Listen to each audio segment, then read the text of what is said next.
Cayo Julio César nació en una prestigiosa familia patricia el 13 de julio del año 100 a.C. La familia afirmaba descender de Julo, hijo del legendario héroe troyano Eneas, y a través de él, de la diosa Venus. A pesar de su noble linaje, la rama de los César no era particularmente rica ni políticamente influyente en las generaciones recientes. Su padre, también llamado Cayo Julio César, sirvió como gobernador de Asia, pero murió cuando Julio tenía solo 16 años. Su madre, Aurelia Cota, era una mujer de gran carácter que ejerció una influencia significativa en la educación y crianza de su hijo. Julio creció en la Subura, un distrito densamente poblado y algo de mala fama de la antigua Roma.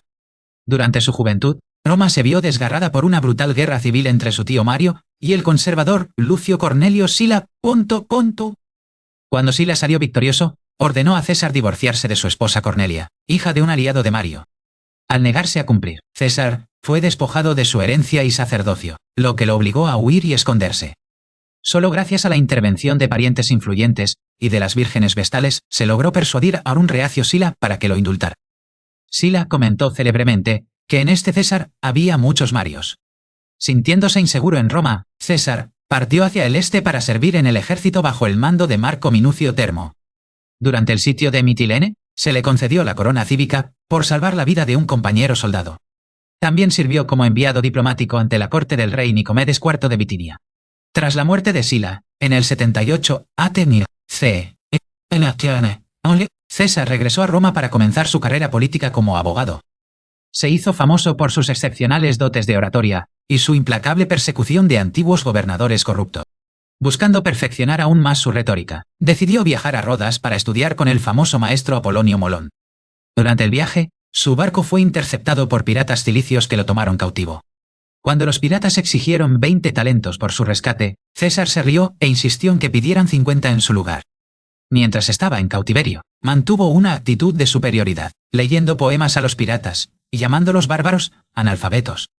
Prometió en broma a los piratas que regresaría algún día, y los haría crucificar a todos. Una vez pagado el rescate, y puesto en libertad, inmediatamente reunió una flota privada para darles caza. Fiel a su palabra, capturó a los piratas y los ejecutó, mostrando su característica mezcla de misericordia y severidad. Al regresar a Roma, fue elegido tribuno militar, su primer paso importante en el cursus honorum. En el 69 a.C., su esposa Cornelia murió, y él pronunció un emotivo discurso fúnebre que le granjeó la simpatía del público. Ese mismo año, también perdió a su tía Julia, la viuda de Mario, y aprovechó el funeral para exhibir las imágenes de Mario.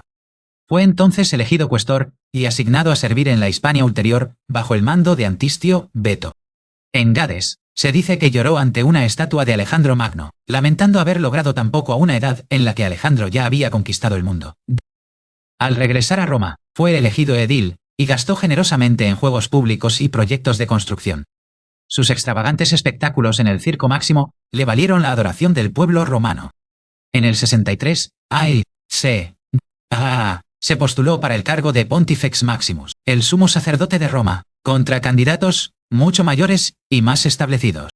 Le dijo a su madre la mañana de las elecciones que regresaría como pontífice o no regresaría en absoluto. Ganó las elecciones de forma decisiva, consolidando su influencia sobre la vida religiosa de la República. Más tarde ese año, estalló la conspiración de Catilina y César, fue acusado por algunos de estar involucrado.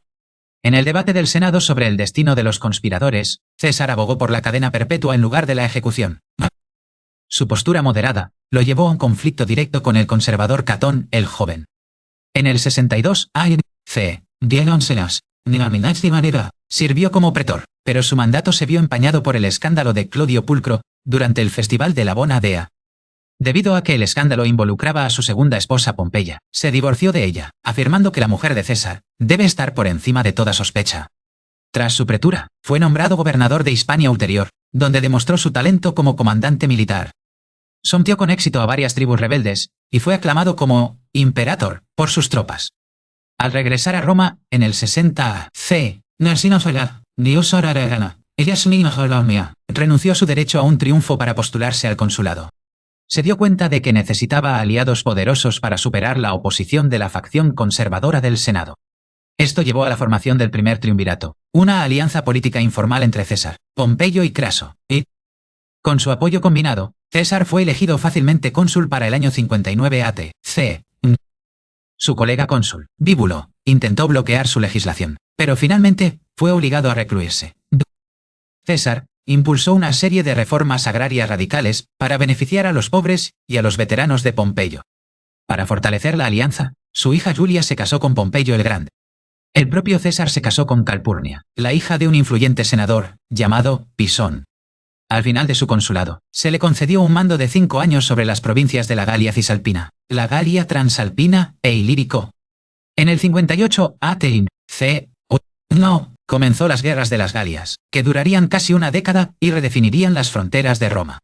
Su primer desafío provino de los helvecios, una tribu que intentaba migrar a través del territorio romano.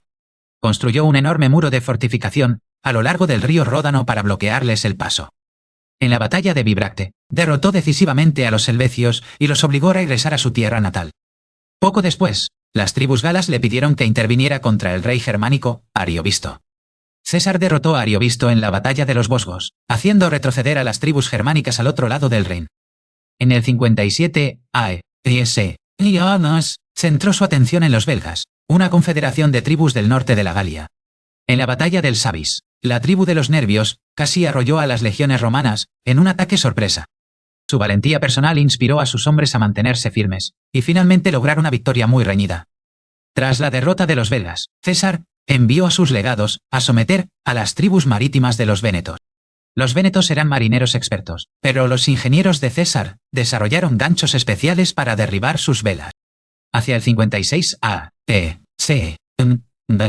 la mayor parte de la Galia parecía estar bajo control romano, pero la resistencia seguía latente. En el 55 a.C., se convirtió en el primer general romano en cruzar el Rin hacia Germania, utilizando un puente construido en solo 10 días.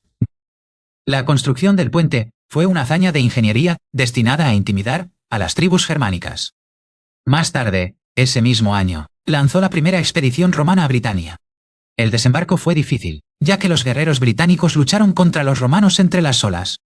En el 54 a.C., regresó a Britania con una fuerza mucho mayor y avanzó más hacia el interior. Cruzó el río Támesis y obligó al caudillo británico Casibela I a pedir la paz. Sin embargo, las noticias de Roma se volvieron preocupantes a medida que la alianza política del triunvirato comenzó a resquebrajarse. En el 54 a.C., su hija Julia murió durante el parto, rompiendo el vínculo personal entre él y Pompeyo. La muerte de Craso en la batalla de Carras en el 53 a.C. desestabilizó aún más el panorama político. En el 52 a.C. estalló una revuelta generalizada en la Galia liderada por el carismático caudillo Arverno Vercingetorix. Vercingetorix utilizó tácticas de tierra quemada para hambrear al ejército romano y evitar la confrontación directa. César sufrió una rara derrota en el sitio de Gergovia, donde el terreno y la feroz resistencia lo obligaron a retirarse. La rebelión alcanzó su clímax en el sitio de Alesia, donde Vercingetorix se refugió en una fortaleza en lo alto de una colina. César ordenó la construcción de una doble línea de fortificaciones, una para mantener a los galos dentro y otra para mantener fuera a las fuerzas de socorro. Los romanos se vieron obligados a luchar en dos frentes cuando llegó un enorme ejército galo de socorro. A pesar de las desesperadas probabilidades, el genio táctico de César y la disciplina de sus hombres aseguraron una victoria total. Vercingetorix se rindió célebremente saliendo de Alesia con su mejor armadura y depositando sus armas a los pies de César. Con la caída de Alesia, la resistencia organizada en la Galia fue efectivamente aplastada. César pasó los 2 años siguientes consolidando su control y organizando la Galia como una provincia romana. Sus comentarios sobre la guerra de las Galia, escritos en un latín claro y directo, sirvieron como historia y propaganda política. Cuando su mando en la Galia llegaba a su fin, el Senado, influenciado por Pompeyo y Catón, le ordenó disolver su ejército. También le negaron el derecho a postularse para el consulado en ausencia, amenazándolo con procesarlo si regresaba como ciudadano privado. César se dio cuenta de que su carrera política y su seguridad personal estaban en juego. El 10 de enero del 49 a.C., llegó al Rubicón, el pequeño río que marcaba la frontera entre su provincia e Italia. Cruzar el río con un ejército era un acto de traición y una declaración de guerra civil. Tras un momento de vacilación, se dice que pronunció las palabras «Alea acta est», la suerte está echada. Marchó rápidamente a través de Italia, tomando a sus enemigos desprevenidos por la velocidad de su avance. Pompeyo y la mayoría del Senado huyeron de Roma, dirigiéndose al puerto de Brindisi y luego a Grecia. César entró en Roma sin luchar y aseguró el tesoro estatal para financiar su campaña. Luego se dirigió al oeste, hacia Hispania, para eliminar a las legiones leales de Pompeyo allí, antes de que pudieran atacar su retaguardia. Dijo célebremente que iba a luchar contra un ejército sin general, antes de regresar a luchar contra un general sin ejército. En cuestión de semanas, obligó a las fuerzas pompeyanas en Hispania a rendirse en Ilerda. Al regresar a Italia, fue nombrado dictador por un breve periodo para supervisar las elecciones y fue elegido cónsul para el año 48 a.C. Luego cruzó el mar Adriático para enfrentarse a Pompeyo en Grecia, a pesar del riesgo de la flota pompeyana. Los dos ejércitos se enfrentaron cerca de Durraquio, donde César sufrió un revés táctico y casi fue derrotado. Logró retirarse y trasladarse a Tesalia, con Pompeyo, siguiéndolo de cerca. El conflicto decisivo tuvo lugar en la batalla de Farsalia el 9 de agosto del 48 a.C. Aunque superado en número, César utilizó una cuarta línea oculta de infantería para contrarrestar la caballería superior de Pompeyo. La maniobra fue brillantemente exitosa, lo que llevó al colapso total del ejército de Pompeyo. Pompeyo huyó del campo y buscó refugio en Egipto, esperando el apoyo del joven rey Ptolomeo XIII.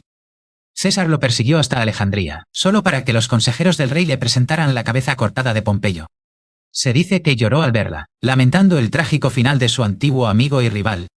César se vio involucrado en la crisis de sucesión egipcia entre Ptolomeo XIII y su hermana Cleopatra VII. Según la leyenda, Cleopatra se hizo introducir de contrabando en los aposentos de César dentro de una alfombra enrollada. César quedó cautivado por su inteligencia y belleza y decidió apoyar su pretensión al trono.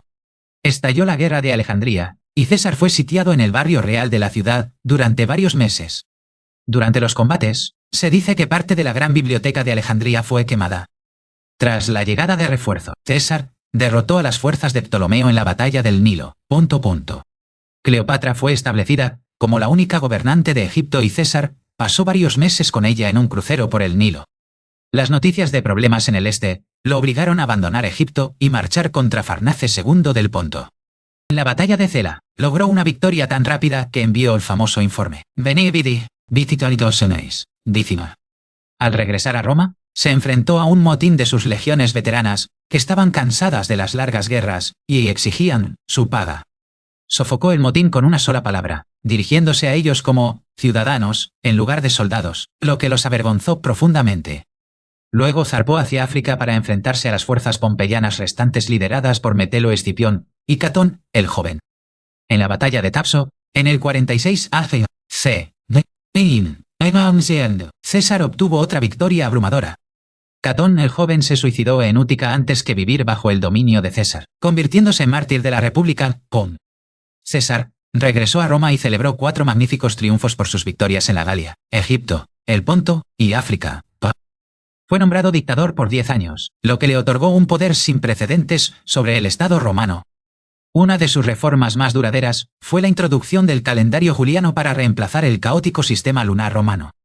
También ordenó un censo, reformó el reparto de grano y planeó la construcción de un nuevo foro y una enorme biblioteca pública. En el 45 a.C.,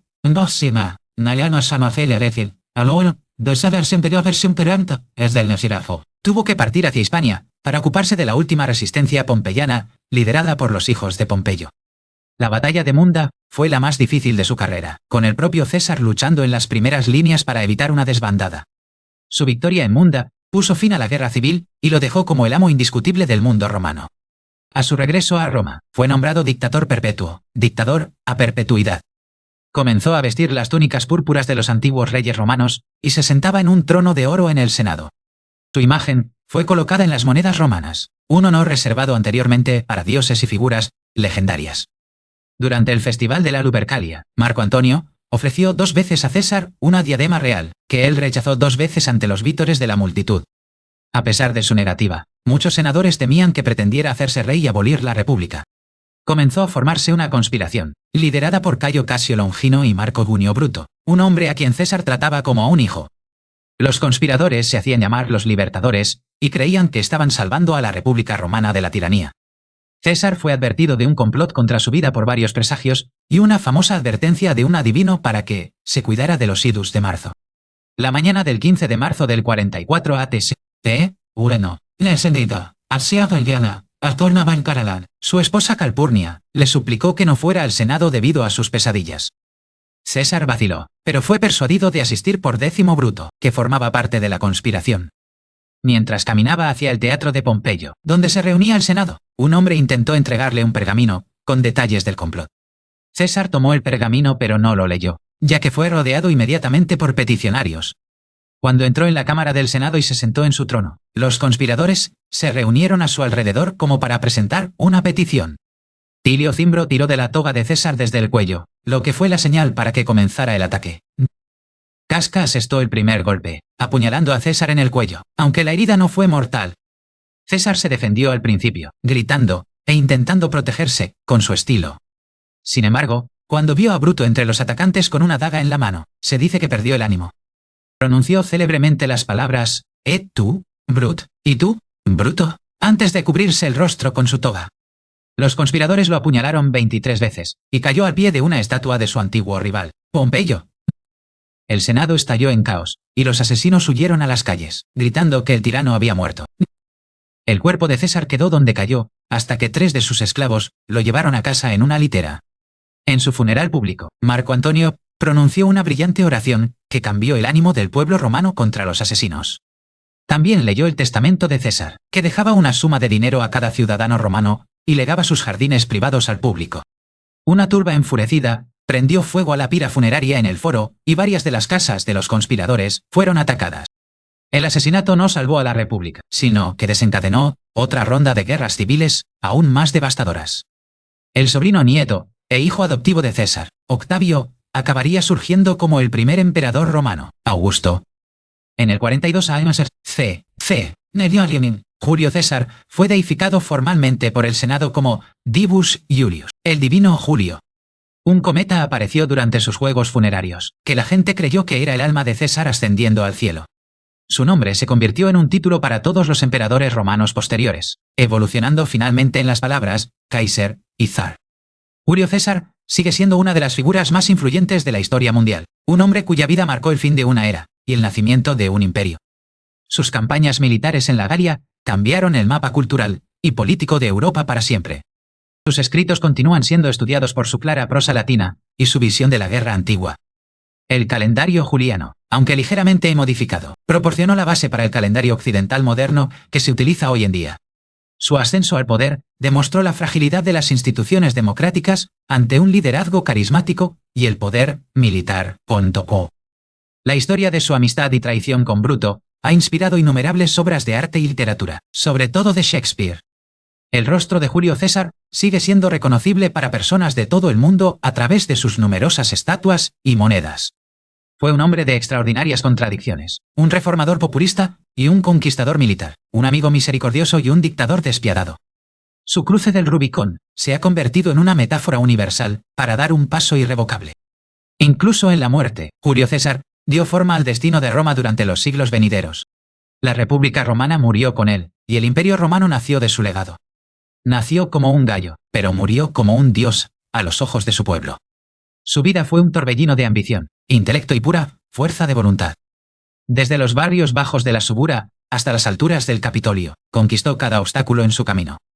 Su legado está escrito en la piedra de los monumentos que aún permanecen en pie y en las leyes que aún nos influyen. Cada vez que usamos el mes de julio, recordamos al hombre que remodeló el tiempo mismo. La brillantez de sus tácticas todavía se estudia en las academias militares de todo el mundo. Fue el maestro del ataque rápido y del asedio abrumador. Su capacidad para conectar con el pueblo llano de Roma fue la base de su fuerza política.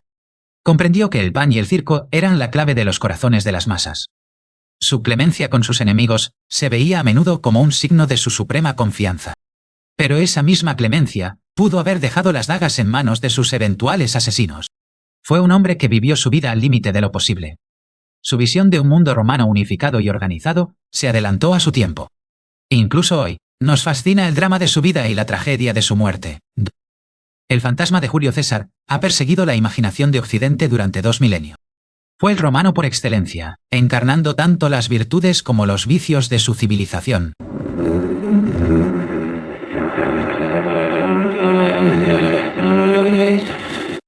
Al final, fue un hombre que se atrevió a alcanzar la corona y pagó el precio máximo.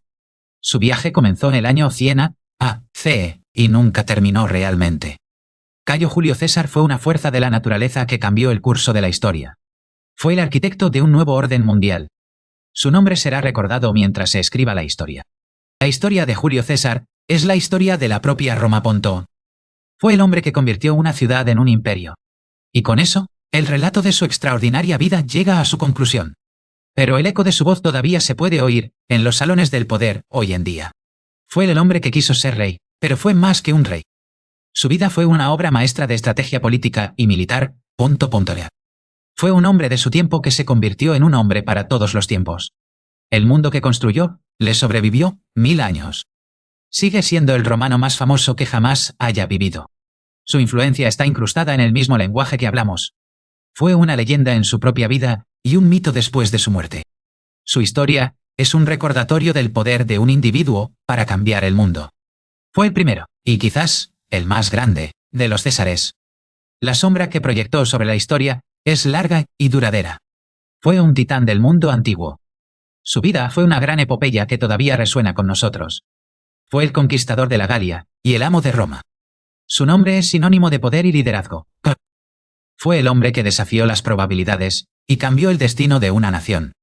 Su último aliento lo exhaló en el corazón de la ciudad que amaba. Pero su espíritu vivió en el imperio que fundó. El nombre de Julio César está grabado en los cimientos de la civilización occidental. Fue el hombre que cruzó el río y nunca miró atrás. Su valor era tan legendario como su intelecto. Fue el visionario que vio el futuro y se atrevió a crearlo. Su vida fue un testimonio del deseo de grandeza del espíritu humano. Fue el hombre que ganó el mundo, pero perdió la vida. Su legado es un complejo tapiz de guerra, paz y reforma. Fue el hombre que hizo posible lo imposible. Su nombre es un faro de la historia que nunca se apagará. Fue el primero de su especie y el último de su era. Su vida fue un viaje de descubrimiento y conquista. Fue el hombre que habló y el mundo escuchó. Su nombre es un símbolo de las alturas que puede alcanzar la ambición humana. Fue el hombre que escribió su propio destino con el filo de una espada. Su vida fue una tragedia en el sentido clásico, una caída desde una gran altura. Pero su caída fue también el comienzo de un nuevo ascenso. Fue el hombre que vivió 1000 vidas en una. Su nombre es un legado que todos compartimos. Fue el hombre que definió una época y se convirtió en un ícono. Su vida fue una serie de elecciones que cambiaron el mundo. Fue el hombre que caminó a través del fuego y salió más fuerte. Su nombre es un testimonio del poder de la mente humana. Fue el hombre que soñó con una Roma mejor y luchó para construirla. Su vida fue una sinfonía de acción y pensamiento. Fue el hombre que se atrevió a ser más que humano. Su nombre es un puente entre el mundo antiguo y el moderno. Fue el hombre que vivió para la gloria y murió por Roma. Su vida fue una obra maestra del logro humano. Fue el hombre que fue a la vez un comienzo y un fin. Su nombre es una constante en la corriente siempre cambiante de la historia. Fue el hombre que alcanzó las estrellas y las encontró. Su vida fue un llamado a la grandeza que todavía resuena en nuestros corazones. Fue el hombre que fue Julio César, el más grande de los romanos. Su nombre es la última palabra en cualquier discusión sobre la historia romana. Sus hazañas son el fundamento de su fama eterna. Fue un hombre que no conoció el miedo y no aceptó límites. Su vida fue un testimonio del poder de una sola voluntad. Fue el dueño de su propio destino y el capitán de su alma. Su nombre es un legado de fuerza y sabiduría. Fue un hombre que dejó el mundo diferente de cómo lo encontró. Su vida fue una llama que ardió brillante y brevemente. Fue el hombre que estuvo en el centro del mundo. Su nombre es parte del aire que respiramos y del suelo que pisamos. Fue el líder definitivo, el guerrero definitivo y el romano definitivo. Su vida fue una gran aventura que nunca terminó realmente. Fue el hombre que fue más que un hombre, fue César. Su nombre está escrito en las estrellas y tallado en la piedra de la eternidad. Y así, la historia de Cayo Julio César sigue siendo tan relevante hoy como lo fue hace 2000 años. Fue el hombre que vio el mundo como era y soñó con lo que podría ser. Su vida fue una clase magistral de maniobras políticas y brillantez militar. Fue el hombre que unificó un mundo dividido bajo un solo estandarte. Su nombre es un recordatorio del poder de las palabras y del impacto de las acciones. Fue un hombre de su pueblo, para su pueblo y por su pueblo. Su vida fue un largo y arduo ascenso a la cima del mundo. Fue el hombre que nunca se rindió y nunca cedió. Su nombre es un faro de esperanza para aquellos que buscan la grandeza. Fue un hombre que vivió con pasión y murió con dignidad. Su vida fue un gran experimento sobre los límites del poder humano. Fue el hombre que fue tanto un héroe como un villano, dependiendo de a quién se le preguntara. Su nombre es un legado de reforma y progreso que todavía nos inspira. Fue el hombre que convirtió una república en un imperio y una ciudad en un mundo. Su vida fue una historia de triunfo y tragedia, de amor y traición. Fue el hombre que fue, y siempre será, el gran César Pentofia. Su espíritu está tejido en el tejido mismo de la historia. Fue el hombre que se atrevió a desafiar el statu quo y ganar. Su vida fue un testimonio del poder de la educación y la búsqueda del conocimiento. Fue el hombre que llevó la luz de la civilización a los confines del mundo. Su nombre es un símbolo del poder perdurable del ideal romano. Fue el hombre que cambió el mundo con un solo paso a través de un río. Su vida fue un camino largo y sinuoso que condujo al corazón de la historia. Fue el hombre que vivió por su país y murió por sus creencias. Su nombre es un recordatorio constante de la importancia del liderazgo y la visión. Fue el hombre que fue más que un conquistador, fue un creador. Su vida fue una sinfonía de poder, una composición grandiosa y compleja. Fue el hombre que se atrevió a ser él mismo, incluso cuando el mundo estaba en su contra.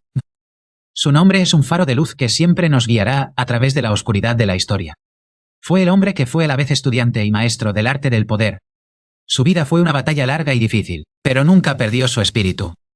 Fue el hombre que trajo el mundo a Roma y Roma al mundo. Su nombre es un legado que nunca será olvidado. Fue el hombre que fue, y siempre será, el inmortal Cesarento Pinti. Su vida fue un viaje del alma, una búsqueda de significado y propósito, punto. Fue el hombre que encontró su propósito en el servicio a su país. Su nombre es un símbolo del valor que se necesita para cambiar el mundo. Fue el hombre que fue a la vez guerrero y pacificador. Su vida fue una gran epopeya del esfuerzo humano. Punto. Fue el hombre que cambió el curso de la historia humana, para mejor.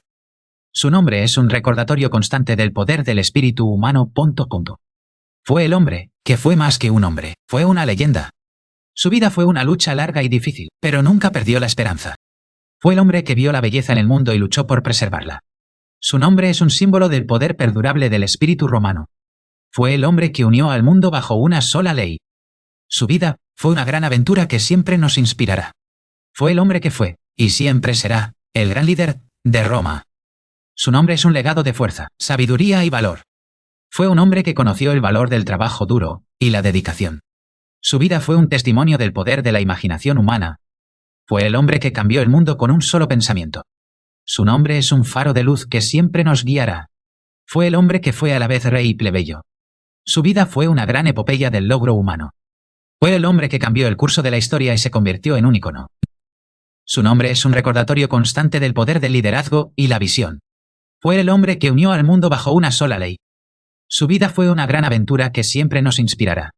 Fue el hombre que fue, y siempre será, el gran líder de Roma. Su nombre es un legado de fuerza, sabiduría y valor. Sus últimas palabras, según informan algunos historiadores, reflejaron la traición definitiva de un amigo de confianza. El lugar de su muerte, el teatro de Pompeyo, fue irónicamente construido por su mayor rival. Tras su muerte, su cuerpo fue llevado de regreso a su casa en la Subura. La ciudad de Roma estuvo en estado de shock y luto durante días después del asesinato. Su funeral fue uno de los más grandes y emotivos de la historia de la República. Los conspiradores finalmente huyeron de Roma cuando el sentimiento público se volvió contra ellos. Marco Antonio y Octavio unieron sus fuerzas para derrotar a los conspiradores en la batalla de Filipos. Con la muerte de Bruto y Casio, la causa de los libertadores se extinguió finalmente. La influencia de Julio César continuó creciendo incluso después de su partida. Sus reformas siguieron siendo la base del Estado romano durante siglos. El calendario juliano se convirtió en el estándar para todo el mundo occidental. El mes de julio llevará su nombre para siempre. Sus tácticas militares siguen siendo utilizadas y estudiadas por los generales hasta el día de hoy.